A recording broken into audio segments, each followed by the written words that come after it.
This is a short video about slugs and snails in Wales. Coming up, we got snails on the ground. These are all empty shells. Snails in the trees. Slugs in the dark. Lovely looking slug here. And even some snails that smell. Oh, my goodness. Then I'll show you how you can sort them out. Well, that's a baby of the large garden snail. Identify and record what you've discovered. I'm Ben Rosen. I'm one of the curators here at the marvellous Amgueddfa Cymru National Museum, Wales. Now, I'm a specialist. I'm a naturalist, but I'm a specialist in non-marine molluscs. So that's things like slugs and snails. Now, in this short video, I'm going to show you how you don't have to go very far to find slugs and snails. You might think you already know quite a lot about them, but I'm going to try and show you a few things you might not have spotted before. Welcome to our garden. The great thing about slugs and snails is you can look for them at any time of year. It doesn't really matter what the weather's like. But if it's been cold or if it's been dry for a few days, like it has, then you'll need to look underneath objects that have been lying there for some time. So this lid has been there for a while. I've just picked it up and we've got two species of live snails just sheltering under there until conditions improve. This one with a white line around it is a Mediterranean species that's spreading throughout the UK. You may well have it in your garden. But you don't need me to show you how to turn over things in your own garden. What I'm going to do is come back after it's got dark and we'll see if there's any more slugs and snails about. In this little patch of grass, I can see about 6, 7, maybe 8 little slugs. Let's zoom in on this one here. Now, he's a kind of sloppy grey-brown colour, bit transparent on the back, so you can actually see the internal shell inside the slug. I'll just pick him up so you can see him. Got quite watery slime, this one, that's quite distinctive. And then, I hope you can see this, he's got a little pale patch on the side. That's actually his breathing hole. If you look closely at slugs and snails, you can see they breathe through the side of their body instead of through their mouth by opening and closing that hole. This is Durocerus invadens, which is a very common invasive species, probably from Italy, which is now found all over the world, and it lives in probably everybody's garden. This is another species of small Durocerus slug. It's Durocerus reticulatum, the netted field slug. These are really common and they can infest grass and wheat fields in huge numbers. Here's a couple of slightly bigger slugs. These are round-backed slugs in the family Arionidae, and they have this warty back and then often this orange fringe around the edge of the side of their body. These guys are just young. By the end of the summer they'll be big fat sausages. Another baby slug. This is a green cellar slug. He's got a lot of growing to do as well.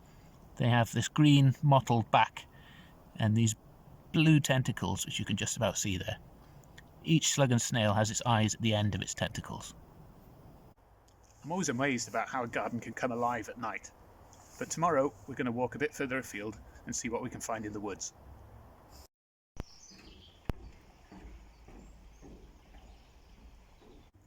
I've just come down to the local woods, just a short walk away from where I live. It's a beautiful sunny day.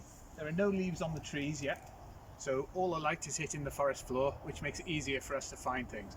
I know this is a good place because it's an old limestone quarry, and limestone is what snails build their shells out of, essentially.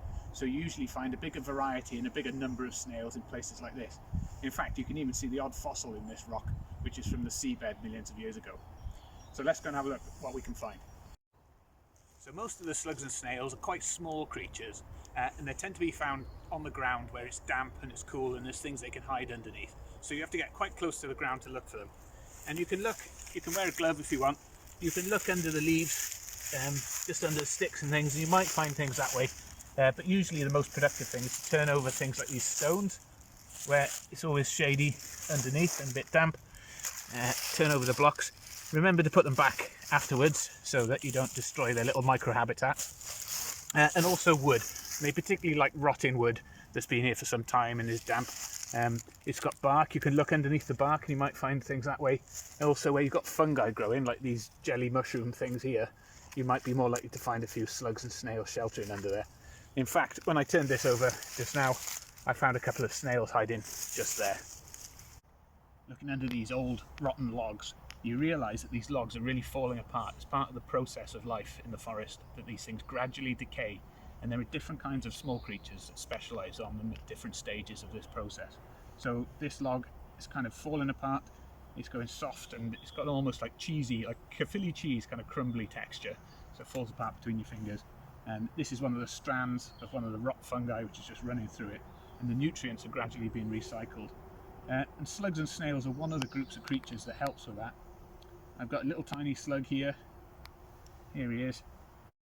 This is a tawny soil slug. It was living there in that rotten log. It's fully grown. They don't get a lot bigger than this.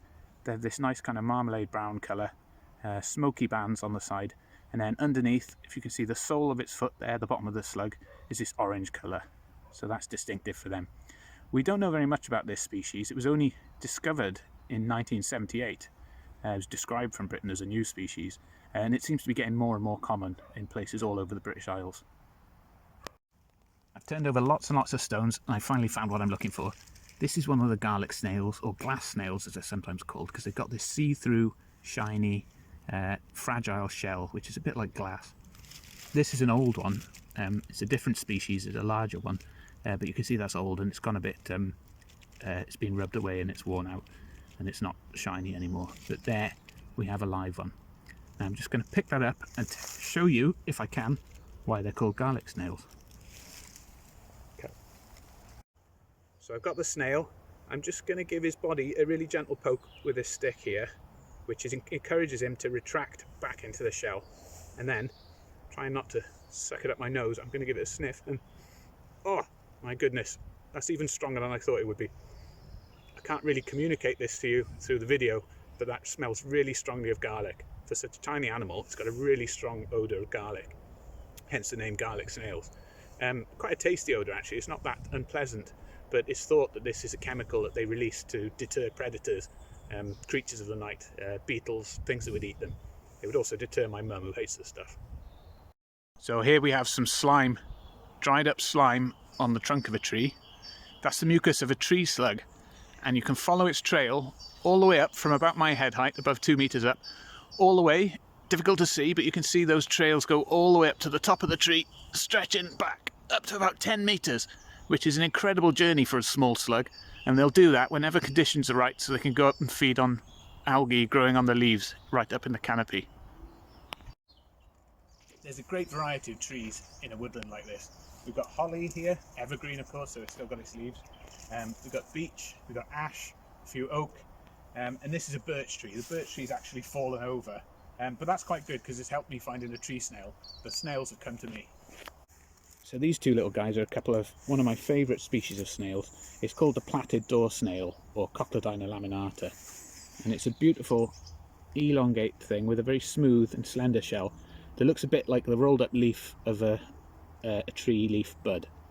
And if you can see there, the snail is just inside the opening of the shell. In these snails, unusually the opening is on the left instead of on the right, so that's a shortcut to be able to identify them. I said these snails are called door snails. That's because inside their shell they've got a little flexible door, a bit like a garage door, that the body of the snail pushes out of the way when it wants to come out and then snaps back closed when it goes in. This snail here is just extending itself out. They've got quite a small body and a short foot, not much of a tail, but of course most of the body is up there, coiled up inside the shell. But most slugs and snails are quite small animals. You don't necessarily need a microscope like the one I've got here to identify them. You can do a lot of them in the field just as you find them. But others, to be absolutely sure on what you found, you probably want to keep a specimen, take an empty shell, or even a live snail or a live slug home back to your base to have a closer look at it. Just before we go, I want to collect a bit of this leaf litter, which accumulates down here at the bottom of large trees and at the bottom of little slopes like this, because this is where some of the smaller snail shells will be, probably things that are too small for me to spot even on a sunny day like this. I'm going to collect the leaf litter and I'll take it back and we'll have a closer look at that later. I've just been walking back along this country lane here with a holly hedge on top of it, and it's quite common to see a lot of snail shells falling out here. So the snails that live in the hedgerow, there's a whole variety of things in there, it's a good habitat for them, and they've fallen out and you can see the empty shells on the ground. So I'm just going to collect a few of them, then I'll take them back and we can find out how many species we found in there.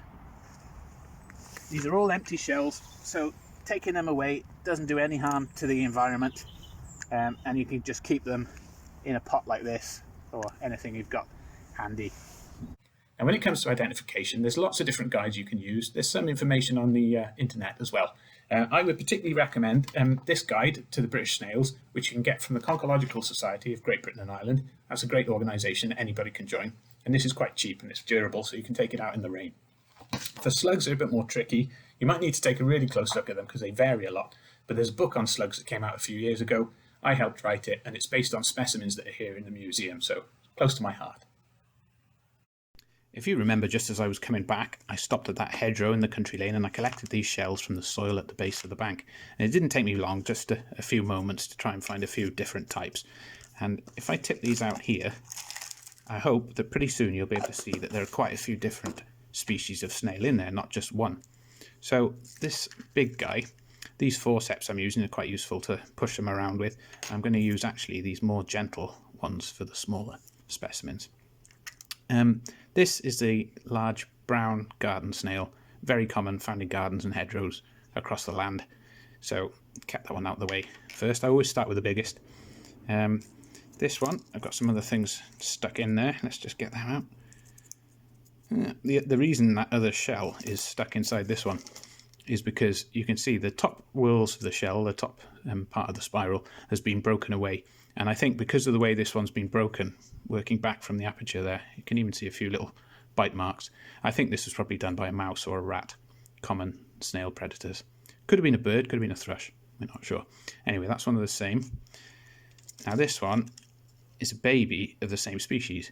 You can see there, I hope, that it's just got the same kind of pattern that looks a bit like slightly stripy weathered wood or something like that. Well, that's a baby of the large garden snail. So I'll take that one out of the way. Now these other ones, they're not babies, they're different species. So this one has got clear brown stripes on it, and it's a bit white and worn and bleached by the sun or the rain. But you can imagine when that was alive, that was a nice bright yellow and brown colour. These snails are very common. They either have a white lip or a brown lip. Difficult to tell with this one because it's all gone white, but I suspect from the size and the shape of the shell this was probably a white-lipped snail. That's Sepia hortensis when it was alive. So I'll put that to one side. This, probably the same species. So this would have been a darker brown while it was alive. A fresh one would be shiny as well. But I'm pretty sure that's the same thing. This one too. And this is another, it's another baby brown garden snail. This one's a baby, one of those banded snails, the white-lipped snail. You can see it doesn't have the lip on the end of the shell, so we know it's a juvenile, it's not fully grown. But it does have those bands, so that's another one of those. Now, we've got a number of other things. With snails, it's important to look at the top of the shell, so that's that view. The front of the shell, which shows you the aperture, that's the opening in the shell, the one that's supposed to be there, not that hole that's been made by something else. And then the bottom of the shell, which is where its belly button is, or its bog-oil, or its umbilicus, whatever you want to call it. But the shape and size of that hole in the middle can be helpful for identification. So if you want to take any photos of snails to send to other people, maybe to check your identifications, the top, front, and bottom views. This is a different species. This is something called a strawberry snail. I've no idea why it's called a strawberry snail, but you do find them in strawberry beds and other parts of gardens. And it's more flattened, and it's got a wider umbilicus, that hole in the bottom, than those other species have. This one, I think, is a juvenile, a baby of that same species. Now, here we have some rather flatter snails. The ones that are in better condition are still a little bit shiny. In fact, this one's, rather than being glossy and shiny, it's got this semi-shiny surface texture, which we call a waxy appearance. So if you imagine like a wax candle, it has the same kind of degree of shine as that. So this is a very common, one of the glass snail species, a bit like the garlic snails we found in the woods earlier. Then again, we got another one. Now this snail is smaller, very small. I'm sorry I can't zoom in on this camera, but at least it shows you the relative size. Not only is this very small, it's very flat. It's got a huge umbilicus there. Look at the size of that belly button. It's almost as wide as half the shell. A really big hole in the bottom. That's distinctive. And then if you look at the top side of it, you can see that the spiral coils very, very tightly, like a tightly coiled string or piece of rope or something. It's got many whorls in the same level of space. And we know that is what is sometimes called a rounded snail, Discus rotundatus. Again, a common woodland species. Then we've actually got a couple of hairy snails. Now, I'm not sure if this is going to work, but this snail's got tiny hairs all over its shell, and they're actually part of the shell rather than the soft body of the animal. and they're kind of like a skin that grows over the surface of the shell. Tiny little hairs, a bit like a stubble or a beard or something like that. And this is one of the hairy snails. It's fairly rounded, but it's actually slightly pointed on the top. Can you see that? Just on the top edge, where my finger is touching. Tiny little point. This is a common species of quite damp places and hedgerows, which is called Ashfordia granulata, or a silky snail. Now, its texture is sometimes described as silky, but that's what the books say. Doesn't look much like silk to me, but that's what it's called. So just to recap on what we found there, in that small sample, it just took me a few moments to get, we got at least 1, 2, 3, 4, 5, 6 species. And then I've also got this tiny weeny thing that fell out of the aperture of one of the other shells. It's really small. I'm going to have to use the microscope to check what that is. Could be a baby of one of the others, but I suspect it's something different. So there you go. 1, 2, 3, 4, 5, 6, 7 species. This is some of the leaf litter I collected in the woods. And I'm going to put this through these 2 sieves. I've got one with quite big holes here and one with very small holes on the bottom. And this is to make it easier to find any really tiny snails that might be living in here, or their empty shells. So you can just put it in there, gently push it through, give the 2 of them a really good shake, and dust is coming out of the bottom. It works well if you dry the leaf litter, either in the sunshine or in an oven, or just even indoors for a few days between doing the sieving, but this is just to show you how it works. Then you have a coarse fraction, which is quite easy to quickly go through for larger snails, and then a fine fraction between the sizes of the 2 sieves, which you can tip out into a tray, like this, and then go through quite slowly, quite carefully, a little bit at a time to see if you've got anything. You might get a lot of snails, you might get none. It depends on where you tried.